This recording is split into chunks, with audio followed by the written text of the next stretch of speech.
60 నిమిషాలు కేవలం శ్వాస మీద ధ్యాస. No thoughts whatsoever, my dear friends. Just be with your normal, natural, easy, soft breath. Our breath is our guru, my dear friends. Remember this point.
చివరి 40 నిమిషాలు కేవలం శ్వాస మీద ధ్యాస. ఎవ్వరూ కళ్ళు తెరవరాదు. Last 40 minutes just be with your breath, my dear friends.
శ్వాస మీద ధ్యాస పెట్టుకోవాలి. Just be with your normal natural easy soft breath my dear friends. Last 20 minutes.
చివరి 15 నిమిషాలు కేవలం శ్వాస మీద ధ్యాస పెట్టాలి.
राघव राजा राम पतित पावन सीताराम रघुपति राघव राजा राम पतित पावन सीताराम रघुपति राघव राजा राम पतित पावन सीताराम रघुपति राघव राजा राम पतित पावन सीताराम रघुपति राघव राजा राम पतित पावन सीताराम सीताराम सीताराम भज प्यारे मन सीताराम सीताराम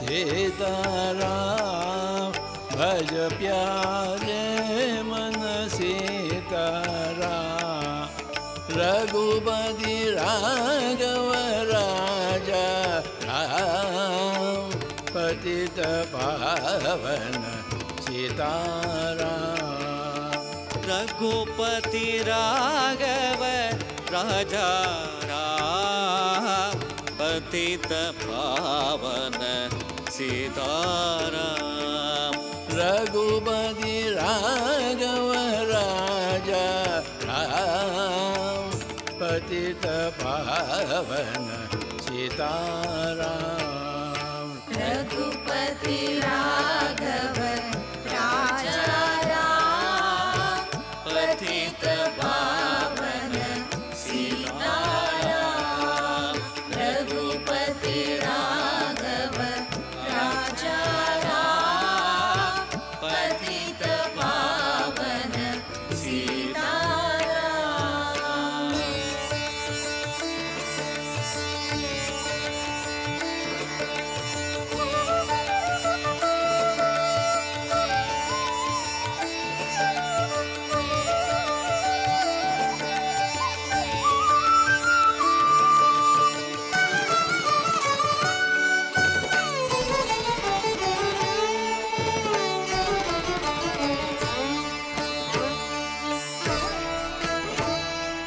ईश्वर अल्लाह तेरो नाम सबको सन्मति दे भगवान ईश्वर अल्लाह तेरो नाम सबको सम्मति दे भगवान ईश्वर अल्लाह तेरो नाम सबको सन्मति दे भगवान ईश्वर अल्लाह तेरो नाम सबको सम्मति दे भगवान ईश्वर अल्लाह तेरो नाम सबको सन्मति दे भगवान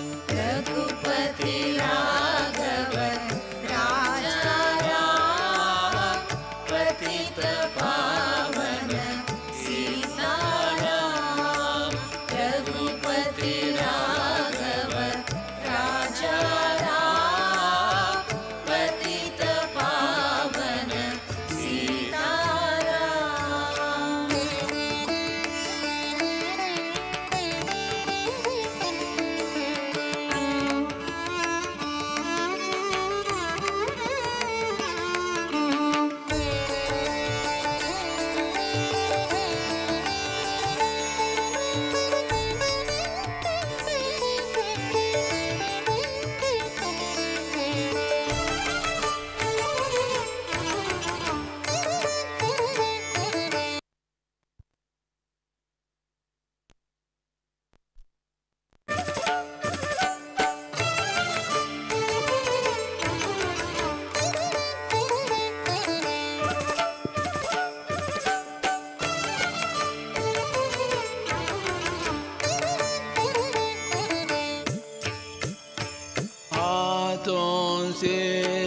करे घर का काम मुख से बोलो सीताराम। हाथों से कर घर का काम मुख से बोलो सीताराम। रघुपति राघव राजा राम पतित पावन सीताराम। रघुपति राघव राजा राम पतित पावन सीताराम। रघुपति राघव राजा राम पतित पावन सीताराम। रघुपति राघव राजा राम पतित पावन सीताराम। रघुपति राघव राजा राम पतित पावन सीताराम।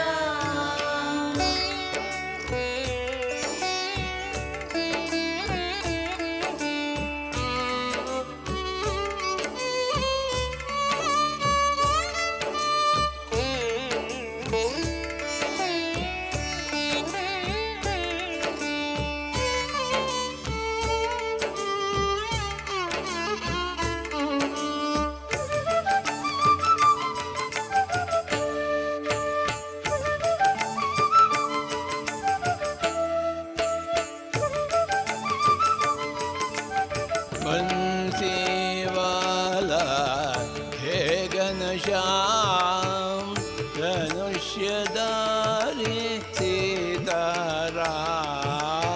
अंजी वाला हे घनश्याम धनुष धारी सीताराम।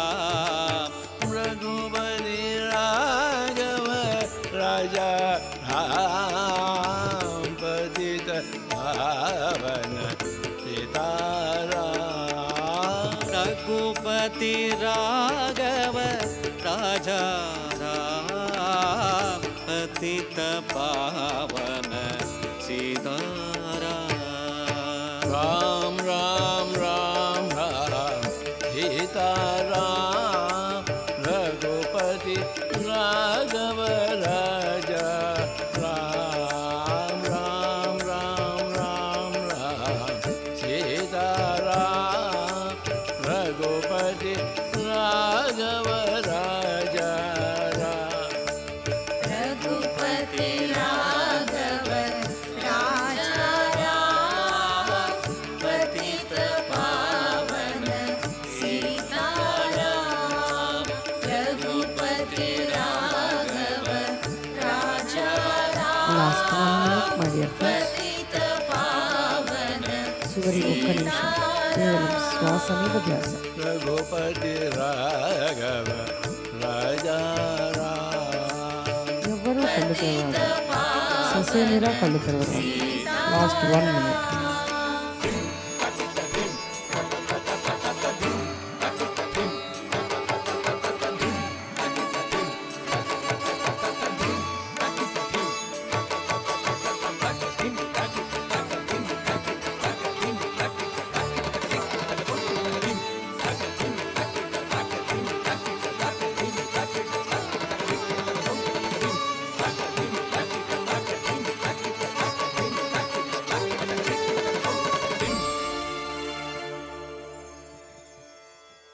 Last 30 seconds.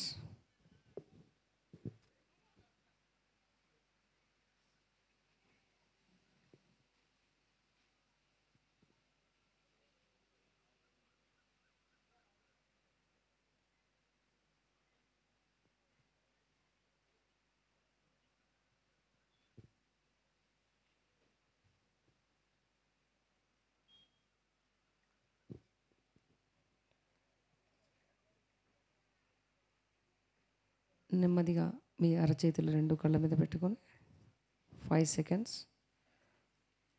5, 4, 3, 2, 1, 0. నెమ్మదిగా కళ్ళు తెరుద్దాం.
ఓకే, తదుపరి కార్యక్రమాన్ని శివప్రసాద్ గారు కొనసాగిస్తారు.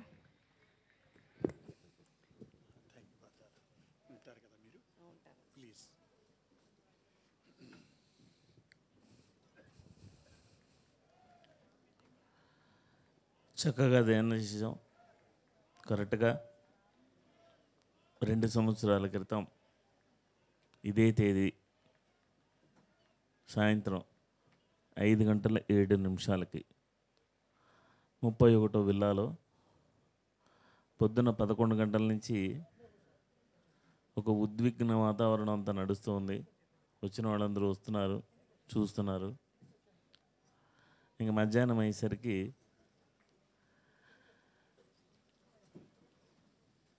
ఏదో మిరాకిల్ జరుగుతుంది అనుకున్న సీనియర్ మాస్టర్లందరికీ కూడా ఒక వర్తమానాన్ని పంపించేశారు పత్రిజీ. సో ఎప్పుడు రాక పోక అనేది వాళ్ళ నిర్ణయంలో ఉంటుంది. కాబట్టి 5-7 నిమిషాలకి ఒక్కసారిగా శరీరాన్నంతా శరీరాన్ని తాను స్పృశించుకొని ఒక విస్ఫోటంలో బయటకు వచ్చారు.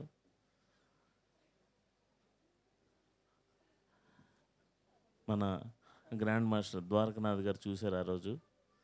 ఆ విస్ఫోటంలో బయటకు వచ్చి ఒక కమలాపండుని సగానికి కోసి ఎడం చేతిలో పట్టుకుంటే ఎలా ఉంటుంది, అలాంటి దాన్ని ఈ కైలాసపురి మీద రక్షా కవచంగా వదిలేసి ఆయన పైకి వెళ్ళిపోయారు.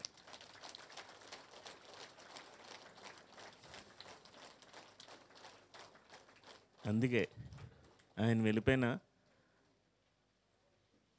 ఆయన చూపు, ఆయన నీడ అన్నీ ఉన్నాయి కాబట్టి ఆయన లేని లోటు ఎవరికీ లేదు. ఇంతకుముందు జరిగిన 2 ధ్యాన మహాయాగాలు కానీ అత్యద్భుతంగా వేలాది మంది రావడం, మరి ఈరోజు రాష్ట్రం అంతా ఎలాంటి వాతావరణం ఉందో తెలుసు. మరి అలాంటి పరిస్థితుల్లో ఇన్ని వేల మంది ఇక్కడికి వచ్చి కూర్చున్నారంటే ఇంతకన్నా ఇంకేం కావాలి?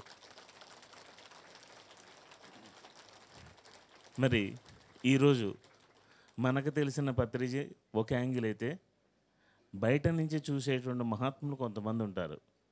అలాగే శ్రీ ఎర్రాప్రగడ రామకృష్ణ గారు ఈనాడులో సంపాదకీయం రాస్తూ అంతర్యామి ఇన్ఛార్జ్ అయిన అనేక రకాలైన వ్యాసాలన్నీ ఈనాడులో రాస్తూ ఉంటారే. ఎర్రాప్రగడ రామకృష్ణ గారిని ఆ టీం అంతా అయిందే. ఈయన గత 4-5 ఏళ్ల నుంచి పత్రిజీని చూశారు.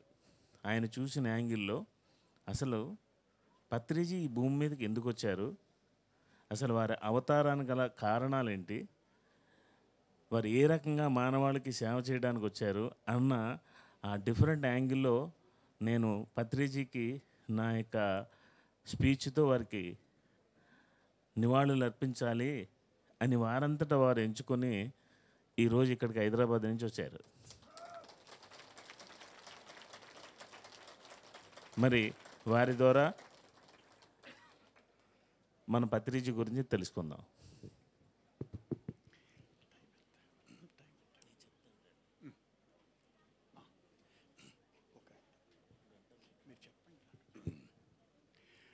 అందరికీ నమస్కారం. అందరికీ అంటే మీలో ఒక్కొక్కరికి కాదు, మీ అందరిలోంచి వ్యక్తమవుతున్న బ్రహ్మర్షికి నమస్కరిస్తున్నాను. ఇంతసేపు మీరు ఎందులో మునిగి ఉన్నారు? ఆనందంలో మునిగి ఉన్నారు, ధ్యానంలో మునిగి ఉన్నారు. నేనొక్క మాట చెప్తాను, నీళ్ళల్లో మునిగితే అది స్నానం, నీలో మునిగితే అది ధ్యానం. మీరు మీలో మునిగి ఉన్నారు. మీలో మునిగి ఉన్న బ్రహ్మర్షి పత్రిజీ చైతన్యంలో మునిగి ఉన్నారు ఇంతసేపు. అందుగురించే శివప్ప గారు చెబుతున్నది, ఇందాక అమ్మ చెప్తున్నారు, మీకు ఆ చైతన్యం మీ గుండెల్లో అలా స్థిరపడిపోయి ఉండడం కారణంగా ఆయన లేని లోటు కనపడడం లేదు. నిజానికి ఆయన భౌతికంగా ఉన్నప్పుడు ఒక్కరే మనిషి. ఆయన తన కర్తవ్యాన్ని నిర్వహించి ఈ భూమిని విడిచిపెట్టిన తర్వాత ఆయన సమష్టి చైతన్యం. ఉదాహరణకి మీరు ఈ పెండాల్లో ఇలాంటి ప్రతికూల వాతావరణంలో ఇక్కడికి వచ్చేదాకా ఒక సుబ్బారావు, ఒక అప్పారావు, ఒక శివప్ప, ఒక ఎర్రాపరెడ్డి రామకృష్ణ, ఒక వరలక్ష్మి, ఒక సీత, ఒక మహాలక్ష్మి, ఇలా విడివిడిగా ఒక్కొక్కళ్ళు వ్యక్తి చేతనలో ఉంటారు. కానీ బ్రహ్మర్షి పత్రిజీ చేసిన ఒక గొప్ప మాయ, ఒక మంత్రజాలం, అది ఏమిటంటే ఈ పేర్లన్నీ తుడిచేస్తారు ఈ పెండాల కిందకు వస్తే. మీరు ఇక్కడికి వచ్చేసరికి ఏమైపోయారు? మీకు ఎర్రాప్రగడ లేడు, శివప్ప గారు లేరు, మీరెవ్వరూ లేరు. ఇక్కడ ఉన్నదల్లా ఒక్క బ్రహ్మర్షి పత్రిజీ మాత్రమే. ఎస్, శివప్ప గారు చెప్పిన మాట యథార్థం. మీరు చాలా కాలంగా అనేక రూపాల్లోంచి ఆయన్ని ఆరాధిస్తూ ఆయన మార్గంలో నడుస్తూ మీరు ఇన్నేళ్లుగా చాలా గొప్ప ఆనందాన్ని అనుభవిస్తూ ఈ ప్రపంచాన్ని ఆ ఆనంద మార్గంలోకి పయనింప చేయడానికి కొంతమంది స్వయంగా మాస్టర్స్ అయి మీరందరూ కూడా ఈ జాతిని నడిపిస్తున్నారు. ఈ జాతిని నడిపించడానికి మీకు చోదక శక్తిని ఇస్తున్నది ఎవరు? బ్రహ్మర్షి పితామహ పత్రిజీ. మీరందరూ ఎంత అదృష్టవంతులు అనంటే, భగవద్గీత బోధించడానికి మీకు ధర్మరాజు ఉన్నాడు. అర్జునుడి కంటే చాలా గొప్ప ధర్మం తెలుసున్నవాడు. భీష్మ పితామహుడు ఉన్నాడు, అందరికంటే వృద్ధుడు, జ్ఞాన వృద్ధుడు. కానీ ఆయన ఎవరికి బోధించాడు? శ్రీకృష్ణ పరమాత్ముడు భగవద్గీతని అర్జునుడికి బోధించాడు. ఎందుకని? అర్జునుడి చేత కురుక్షేత్ర మహాసంగ్రామాన్ని నడిపించే ఒక దివ్య సంకల్పంతో, ఒక విశ్వ ప్రణాళికతోటి శ్రీకృష్ణుడు ఈ భూమి మీదకి దిగొచ్చాడు కనుక ఆయనకి మాత్రమే భగవద్గీత కర్తవ్యోపదేశాన్ని చేశాడు ఆయన శ్రీకృష్ణుడు. మరి ఇంతమంది ఈ దేశ జనాభా ఉంటే మీకే ఎందుకు పత్రిజీ ధ్యాన క్లాసెస్ తీసుకున్నారు? ఈ ధ్యాన విద్యను మీకే ఎందుకు బోధించారు? ఎందుకంటే మీరు కూడా ఒక్కొక్కళ్ళు ఒక్కొక్క అర్జునుడిలాగా ఒక కురుక్షేత్ర మహాసంగ్రామాన్ని నిర్వహించవలసిన సందర్భం ఉంది ఇప్పుడు. అందుకని మీలో అందరిలోనూ కొలువై ఉండడానికి గాను, లేకపోతే ఆయన కడతాల్లో ఉన్నారు, లేకపోతే ఇంకో పేరవరంలో ఉన్నారు, లేకపోతే ఇంకో ఊళ్ళో ఉన్నారు అని మీరు అనుకోకుండా నాలో ఉన్నారు అనే ఒక స్థితిని కల్పించడం కోసం ఆయన దేహయాత్రను చాలించారు ఆయన. ఇప్పుడు ఏమైపోయింది? మీ రక్తంలో ప్రతి అణువు అణువు, కణం కణం ఇప్పుడు ఆ చైతన్యంతో నిండిపోయింది. ఇప్పుడు మీకు బాధ్యత పెరిగింది. ఎందుకు పెరిగింది? ఈవేళ దేశాన్ని నడిపించవలసిన నాయకత్వాన్ని మీకు అప్పచెప్పారు ఆయన. తన బాధ్యతని మీకు అప్పచెప్పారు. ఒక్కటి గుర్తుపెట్టుకోండి, ప్రతి 5 సంవత్సరాలకి ఒక్కసారి ఈ భూమి మీద ఎల్నినో ప్రభావం వస్తుంది, ప్రకృతి వైపరీత్యాలు వస్తాయి. అప్పుడు ప్రళయం దాకా వెళుతుంది. ప్రతి 5 ఏళ్లకోసారి అట్లా మార్పు జరుగుతుంది. అలాగే ప్రతి 18 ఏళ్ళకి భూగోళానికి ఒక ప్రభావం వస్తుంది. అదేమిటంటే ఆసురీ శక్తి, అంటే నెగిటివ్ ఎనర్జీ. మనకు అర్థమయ్యే మాటల్లో చెప్పుకోవాలంటే నెగిటివ్ ఎనర్జీ వ్యాపిస్తుంది. ఎప్పుడూ కూడా ఈ భూమి మీద 2 శక్తులు ఎప్పుడూ ఘర్షణ పడుతూ ఉంటాయి. దయచేసి అమ్మ ఒక 40-45 నిమిషాలు నాకు వదిలేయండి. మీ దేహాన్ని, మీ మీ మనస్సుని, మీ ఆత్మని. నేను ఇక్కడ చెబుతున్నది ఋషి రుణం తీర్చుకోవడానికి వచ్చాను. నేను ఇక్కడికి రాజమండ్రి నుంచి ఎందుకు వచ్చావయ్యా నువ్వు అంటే, నేను ఋషి రుణం తీర్చుకోవడానికి వచ్చాను. ఆ ఋషి ఎవరంటే బ్రహ్మర్షి పత్రిజీ. ఆయన గురించి నేను ఎరిగిన, నాకు స్వయంగా అన్నం వడ్డించిన, నాతోటి రహస్యంగా కొన్ని ఉపదేశాలు చేసిన ఒక మహర్షి గురించి నేను మాట్లాడడానికి వచ్చాను. కనుక మీరు దయచేసి ఈ కాసేపు ఒక దివ్య చైతన్యం గురించి, ఒక కారణ జన్ముడి గురించి, అతని రాకకి సంబంధించిన కొన్ని రహస్యాలని అర్థం చేసుకోవడం కోసం ప్రశాంత చిత్తంతో, ఇది ధ్యానంతో సమానం కనుక అలాగా చక్కని ఏకాగ్రతతోటి నా మాటలు దయచేసి వినండి. ఎందుకు చెప్తున్నానంటే, మనకి 2 రకాలు ఉంటాయి ప్రపంచంలో. ఎప్పుడూ 2 ఆసురీ శక్తులు ఉంటాయి. ప్రతి మనిషిలో ఉంటుంది, ప్రపంచంలో ఉంటుంది, ఎక్కడైనా ఉంటుంది. ఒకవైపు నుంచి దైవీ శక్తి నడుస్తూ ఉంటుంది, ఒకవైపు నుంచి ఆసురీ శక్తి నడుస్తూ ఉంటుంది. 2 పట్టాల్లాగా ఎప్పుడూ కూడా ప్రపంచాన్ని అలా 2 శక్తులు నడిపిస్తూ ఉంటాయి. ఆ 2 శక్తులు నడిపించేటప్పుడు ఈ పత్రిజీ ఇన్నాళ్ళు తన దివ్య చైతన్యంతో, తన ప్రతిభతోటి, తన ప్రజ్ఞతోటి, తన శక్తి సామర్థ్యంతో మిమ్మల్ని దైవీ సంకల్పంతో నిలబెట్టించారు మిమ్మల్ని.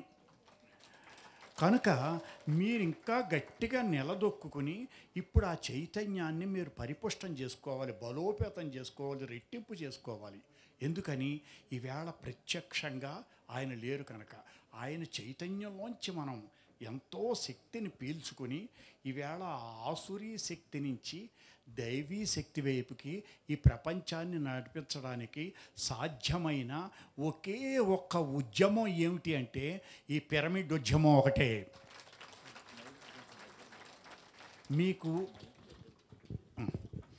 మీకు ఎందుకు చెప్తున్నాను ఇదనంటే, 18 సంవత్సరాలకు ఒకసారి ప్రకృతి వైపరీత్యాలు ఎలా అయితే వస్తుంటాయో అలా భూగోళం మీద ఆసురీ ప్రవృత్తి రెచ్చిపోతూ ఉంటుంది.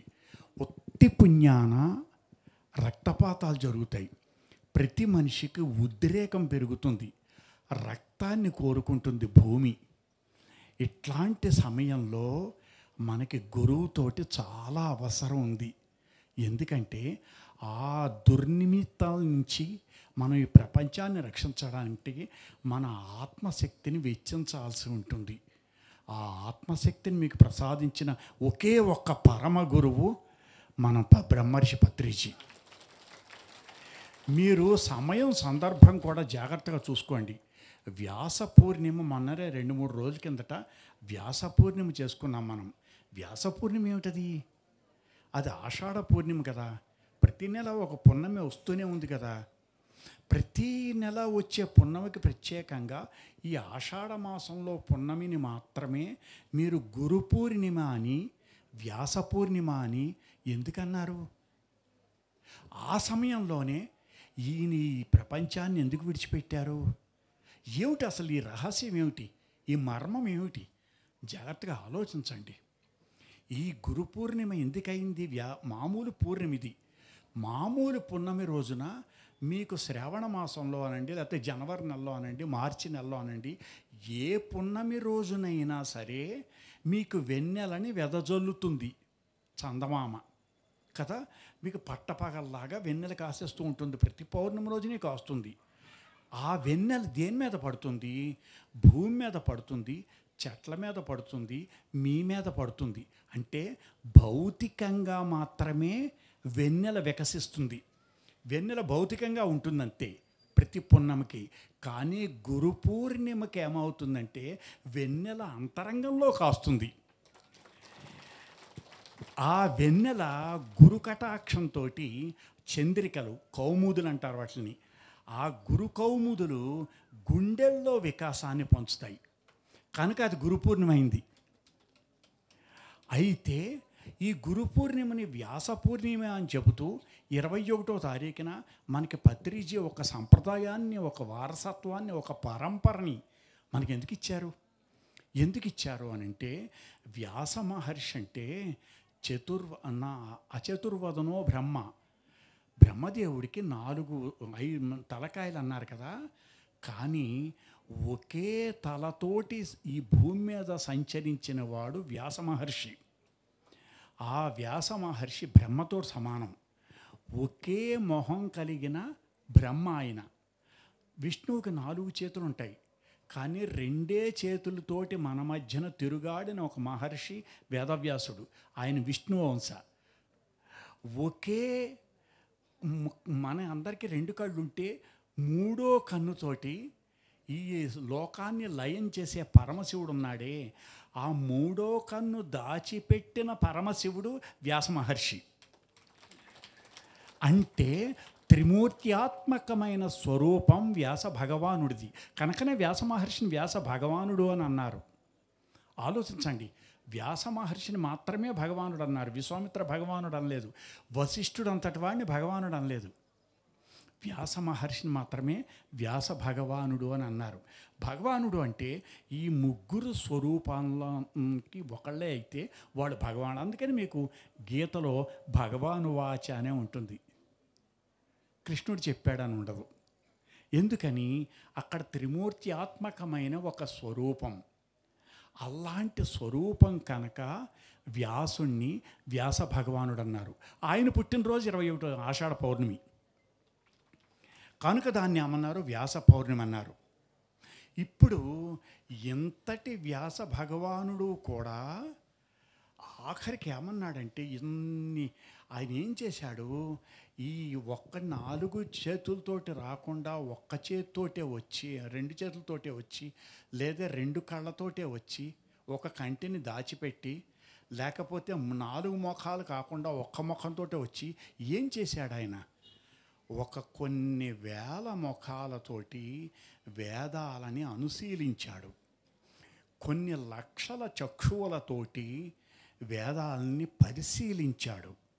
కొన్ని కోట్ల చేతులతోటి వాటిని విభజించాడు. విభజించి ఈ లోకానికి జ్ఞానాన్ని పంచాడు. మీకు కూడా సరిగ్గా ఇదే పని చేసిన వారు పత్రిజీ. మీకు వేల ముఖాలతోటి పంచాడు ఆయన. అంటే ఎందుకు చెప్తానంటే, ఒక మట్టి స్వరూపం ఒకలా ఉంటుంది, ఒక భౌగోళిక స్వరూపం ఒకలా ఉంటుంది. రాయలసీమలో ఉంటే ఒకలా చెప్తారు, తెలంగాణలో ఉంటే ఒకలా చెప్తారు, మా కోస్తా జిల్లాలకు వస్తే, గోదావరి తీరానికి వస్తే ఒకలా చెప్తారు ఆయన. ఎందుకు చెప్తారు? అక్కడ మట్టి స్వభావాన్ని బట్టి, అక్కడ ప్రకృతిని బట్టి మనుషులకి ఏ రకంగా చెప్పాలో ఆ రకంగా చెప్తారు. ఆ రకంగా చెప్పి మళ్ళీ ఎక్కడికి తీసుకెళ్తారు? సరిగ్గా జ్ఞాన కేంద్రం దగ్గరికి తీసుకెళ్తారు. జాగ్రత్తగా ఆలోచించండి. ఇప్పుడు రామాయణం ఉంది. రామాయణాన్ని రామాయణం ఒకటే కథ మీ అందరికీ తెలుసు. ఆ కథని ఒక రాజకీయ నాయకుల సభలో చెప్పాలనుకోండి, అప్పుడు ఏం చెప్పాలి? రాజే రాజ్యం ప్రశాస్మహే, రామే రాజ్యం ప్రశాస్మహే అంటే రఘురాముడు పరిపాలన చేస్తున్నప్పుడు అని చెప్పాలి. అంటే రఘురాముడు పరిపాలన చేస్తున్నప్పుడు ఆ రాజ్యం ఎలా ఉంది?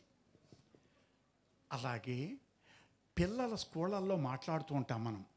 ఆ పిల్లల స్కూళ్ళల్లో మాట్లాడేటప్పుడు జీవన్ భద్రాణి పశ్యతి, నాన్న బతికి ఉండిన సుఖములు బడయవచ్చు, చిన్న చిన్న పరీక్షల్లో తప్పారని, అమ్మ కొట్టిందని, టీచర్ తిట్టాడని మీరు వెళ్ళి రైలు కింద తలకాయ పెట్టేకండి. జీవన్ భద్రాణి పశ్యతి. ఇదే సిచ్యువేషన్ హనుమంతుడికి వచ్చింది. అప్పుడు ఆయన అనుకున్న మాట ఇది రామాయణంలో. కనుక బతికి ఉంటే చాలు, ఇదేనా సాధించగలం, పత్రిజీ దగ్గర శిష్యరికం చేసి జ్ఞానులం కాగలం అని నిర్ణయించుకోవడానికి వీలుగా వాళ్ళకి రామాయణాన్ని స్కూళ్ళల్లో చెప్పేటప్పుడు జీవన్ భద్రాణి పశ్యతి అని చెప్పాలి. అలాగే మీలాంటి సాధకుల దగ్గరికి వచ్చేసరికి, మీలాంటి వరల్డ్ టీచర్స్ దగ్గరికి వచ్చేసరికి, మీరందరూ గురు పరంపరలో మనుషులు, మీరందరూ సాధకులు కాదు, గురువులు. గుర్తుపెట్టుకోండి, ఈ ప్రపంచానికి జ్ఞానాన్ని నేర్పించడానికి వచ్చిన గురువులు మీరంతా. మీ దగ్గరికి వచ్చేసరికి ఏం చెప్పాలి? రామాయణం చెబుదామనుకున్న నాలాంటి వాడు సత్యవాక్యో దృఢవ్రత. సత్యవాక్యో దృఢవ్రత అంటే తెలిసిన ఒక సత్యం పట్ల అకుంఠితమైన దీక్షా దక్షతల్ని ప్రదర్శించిన వాడు అని చెప్పాలి. రాముడు ఒక్క మాట అడుగుతాను, జాగ్రత్తగా ఆలోచించండి. నువ్వు అరణ్యానికి వెళ్ళిపోవయ్యా అని దశరథుడు చెప్పాడా అమ్మా రాముడికి? నువ్వు అడవికి వెళ్ళిపోమని చెప్పాడా? చెప్పలేదే, కైకమ్మ చెప్పింది. కానీ మరి సత్యవాక్యం ఎందుకయింది? రాముడి సత్యవాక్యాన్ని ఎందుకు పరిపాలించాడు? ఎందుకు పరిపాలించాడంటే, ఈవేళ ఆయనకి స్పృహ లేకపోవచ్చు, ఆయన తనకి ప్రత్యక్షంగా చెప్పి ఉండకపోవచ్చు, కానీ ఇంతకుముందు దేవాసుర సంగ్రామంలో తన ప్రాణాలు రక్షించింది కైకమ్మ. రక్షించినప్పుడు దశరథ మహారాజు ఒక వాగ్దానం చేశాడు, నీకు ఈ వరం ఇస్తాను, నువ్వు కావాల్సినప్పుడు కోరుకో అని మాట ఇచ్చాడు. ఆ మాట తనకి తెలుసు, రాముడికి తెలుసు. ఇప్పుడు తను ఎవరి మాట నిలబెట్టడానికి సత్యవాక్కు పరిపాలకుడయ్యాడైనా? తండ్రి మాట నిలబెట్టడానికి. సత్యవాక్యో దృఢవ్రత అంటే ఈ సత్యవాక్యం తనది కాదు, దశరథుడిది. దశరథుడు మాట ఇచ్చాడు తన పెంతల్లికి వెళ్ళి. అది సత్యమే. అది ఒకవేళ అది తప్పి తను ఈవేళ నేను చెప్పలేదు కదా, నాకు చెప్పలేదు ఆయన అంచేత నేను అడవికి వెళ్ళను అని నేను అన్నాను అనుకోండి, అప్పుడు ఏమిటనమాట, నా తండ్రి అసత్యవాది అవుతాడు కదా. దశరథ మహారాజు అసత్యవాక్కు అసత్యం పలికాడు అనే మచ్చ రాకూడదు అనే దృఢవ్రతంతో ఆయన ప్రత్యక్షంగా దశరథుడు చెప్పకపోయినా అరణ్యానికి వెళ్ళాడు. అందువల్లనే సత్యవాక్యో దృఢవ్రత. ఇప్పుడు మీకెన్ని చెప్పి వెళ్ళాడా దశరథుడు, ఆ రాముడు ఎన్ని చెప్పి వెళ్ళాడా బ్రహ్మర్షి, ఎన్ని చెప్పి వెళ్ళారు ఆయన. ఆ సత్యవాక్కు పట్ల, ఆ దృఢ నిశ్చయం పట్ల, ఆయన ఆశయాల పట్ల మీరు ఈవేళ ఎంత దృఢ నిశ్చయంతో ఉంటారో, సత్యవాక్యో దృఢవ్రత అని రాముడిలాగా ఎంత గట్టిగా నిలబడాలో ఆలోచించుకోవడమే ఈవేళ స్మృతి నీరాజనం. నేను స్మృతి నీరాజనం అనలేను, చైతన్య నీరాజనం. చైతన్యం సజీవం, స్మృతి నిర్జీవం. స్మృతి అంటే గతించిన వాళ్ళ గురించి. బ్రహ్మర్షి గతించడం ఏముంది? లేదు. అందుకని ఇది చైతన్య నీరాజనం, చైతన్య స్మరణం ఈవేళ మనం మాట్లాడుకుంటున్నది. కనుక ఇట్లాంటి మహర్షి గురించి మనం మాట్లాడుకుంటున్నప్పుడు మిమ్మల్ని నేను అడుగుతున్నది ఏంటంటే, మీరు హియరింగ్ మోడ్లోంచి లిజనింగ్ మోడ్లోకి దయచేసి రండి. హియరింగ్ మోడ్ అంటే ఏమిటి? ఆడవాళ్ళకి బాగా తెలుస్తుంది. వాళ్ళు పాపం మొగుడు కూర్చోబెట్టి ఏదో చెబుతూ ఉంటారు. ఈ మొగుళ్ళు అందరూని నటిస్తూ ఉంటారు, అదేదో బాగా వింటున్నట్టుగా కదా. కాసేపు ఉన్నాక మీరు ఇందాక ఏం చెప్పానని అడగండి, వాళ్ళకి గుర్తుండదు. అది హీరింగు. నేనేదో మగాళ్ళని ఏదో అన్నానని అనుకోకండి. మగాళ్ళకు కూడా ఒక సూత్రం చెప్తాను. ఇప్పుడు అక్కడ పాలు పొంగిపోతూ ఉంటాయి, స్టవ్ మీద పడి కాలిపోతూ ఉంటాయి, ఆ వాసన కూడా వస్తూ ఉంటుంది, సౌండే కాదు కదా. కానీ ఈవిడిక్కడ మీరు దాన్ని ఏమంటారు, మొగల రేకులు, విస్తరాకులు, ఇవి దీంట్లో మునిగిపోయి ఉంటారు కదా. లేకపోతే బ్రహ్మముడి, చేతబడి, ఈ వీటిలో మునిగిపోయి ఉంటారు చూసారా. అప్పుడు మీకు ఏర్పడుతున్నది ఏమిటంటే, ఆ కాన్సన్ట్రేషన్నే మనం ఏమంటామంటే లిజనింగ్ మోడ్ అంటాం. అంటే అక్కడ ఏమైపోతుందో ఆ సీరియల్లో, అనే ఒక కాన్సన్ట్రేషన్ ఏర్పడుతుంది చూసారా మీకు. అది లిజనింగ్ మోడ్. హియరింగ్ మోడ్ అంటే ఏమిటి? మీ ఆయన మీ మాటలు వింటున్నట్టు నటిస్తూ ఉంటాడు, ఆయన సెల్ ఆయన చూసుకుంటూ ఉంటాడు చూసారా, అది హియరింగ్ మోడ్. ఈవేళ ఇప్పుడు బ్రహ్మర్షి గురించి మనం మాట్లాడుకుంటున్నప్పుడు ఈవేళ మీరు అందరూ ఉండవలసింది ఏ మోడ్లో? నిజంగానేనా ఉంటారా? ఇంత చెప్పిన వ్యాసుడు, ఇందాక ఇంత చెప్పాను నేను, అంత చెప్పిన వ్యాసుడు ఏమన్నాడు తెలిసిన? ఊర్ధ్వబాహురి రౌమ్యేష నచకశ్చ శృణోతి మా. అయ్యో చేతులు ఎత్తి అరుస్తున్నాను, వినండ్రా, నా దగ్గర ఒక సత్యం ఉంది, నేను చెప్పడానికి వచ్చాను అని నేను అరుస్తున్నాను, ఒక్కడూ పట్టించుకోవటం లేదు అని మహాభారతం రాసిన తర్వాత వ్యాస మహర్షి చెప్పిన మాట అది. ఆయన ఏం చెప్పాడు? ఒరే ధర్మార్థ కామమోక్షాలు పురుషార్థాలు సరే, కామము అర్థము ధర్మాన్ని అనుసరించినట్లయితే ధర్మం నడిపిస్తుంది నిన్ను. కానీ కామం అర్థం ముందుకు వచ్చేసి, అంటే కోరిక లేకపోతే డబ్బు సంపాదన మీద వ్యామోహం, ఇవి రెండూ ముందుకు వచ్చేస్తే ధర్మం వెనకబడుతుంది. కనుక మీరు ఈ రెండింటి కామార్థాలని కాదు, ధర్మాన్ని గట్టిగా పట్టుకోండి. పట్టుకుంటే అవి రెండు దాని వెనకాల ఎలాగే వస్తాయి అని ఈ భూమి మీద సంస్కృతంలో చెప్పినవాడు వేదవ్యాసుడు, తెలుగులో చెప్పినవారు బ్రహ్మర్షి పత్రిజీ. మీరు ఎవరితోటి ఇన్నేళ్ళు గడిపారో మీకు తెలుస్తోందా? మీరు ఇన్నేళ్ళు ఎవరి సహచర్యంలో ఏ గురు లక్షణంతో మీరు ఇన్నాళ్ళు కలిసి ప్రయాణం చేస్తూ వస్తున్నారో అర్థమవుతోందా? ఊర్ధ్వబాహురి రౌమ్యేష నచకశ్చ శృణోతి మా. అయ్యో వినిపించుకోండి అని వేదవ్యాసుడు ఎలా అయితే మొత్తుకున్నాడో బ్రహ్మర్షి పత్రిజీ కూడా అలాగే మొత్తుకున్నారు. అయితే ఇంత మొత్తుకున్నా మీరు మళ్ళీ పదే పదే వచ్చి క్లాసెస్ అటెండ్ అవుతున్నా అలా ఎందుకు చెబుతారు అని అంటే, వీళ్ళని పంపించిన అక్కడ ఒక బ్రహ్మదేవుడు ఉన్నాడే, ఒక ప్రజాపతి ఉన్నాడే, ఆ ప్రజాపతికి కొన్ని ఎక్స్పెక్టేషన్స్ ఉంటాయి. ఏముంటాయి? ఒక ఎగ్జాంపుల్ చెప్తాను మీకు. ఇప్పుడు మీ పిల్లలు ఉన్నారు, మీ పిల్లలు మీకు పేరు తేవాలని వాళ్ళు ఎంసెట్లో ర్యాంక్ తీసుకొచ్చి, శివప్ప గారు మా అబ్బాయికి ఎంసెట్లో ర్యాంక్ వచ్చింది, ఎంబీబీఎస్ సీట్ వచ్చింది, అలాగే లేకపోతే మా అమ్మాయికి మంచి సంబంధం వచ్చింది, అమెరికాలో సాఫ్ట్వేర్ ఇంజనీరు, అంతటి ఇది అంటే ఇలాంటి కోరికలు మీకు ఉంటాయా? మీ పిల్లల పట్ల మీకు ఎక్స్పెక్టేషన్స్ ఉంటాయి కదమ్మా, మన పిల్లలు పెద్దవాళ్ళు అవ్వాలి, అక్కడికి వెళ్ళి కడతాల్లో వెళ్ళి ఇదిగో మా అమ్మాయికి ఇది మంచి ర్యాంక్ వచ్చింది, మా అబ్బాయికి మంచి ఉద్యోగం వచ్చింది అని చెప్పుకోవాలని మీకు సరదా ఉంటుంది కదా.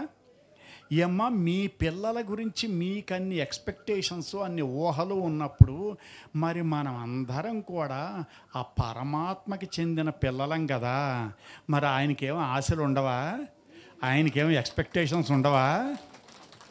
ఆయన ఆశించడా? ఇదం హి పుంసస్ తపసః. మీకందరికీ ఒక జ్ఞానాన్ని ఇచ్చాను, ఆ జ్ఞానాన్ని ఉత్తమ శ్లోక గుణానువర్ణనం. ఉత్తమ శ్లోకుడు అంటే భగవంతుడు. ఆ భగవంతుడు సందేశాన్ని వ్యాప్తి చేయడానికి మీకు ఈ జ్ఞానాన్ని ఇస్తున్నాను అని భాగవతం చెప్పింది. ఈ జ్ఞానం మనకి ఎందుకు ఇచ్చారు పత్రిజీ? ఈ ప్రపంచంలో వెలుగులు పంచడానికి, మీరందరూ ప్రతిరోజుని వ్యాస పూర్ణిమ చేయడానికి.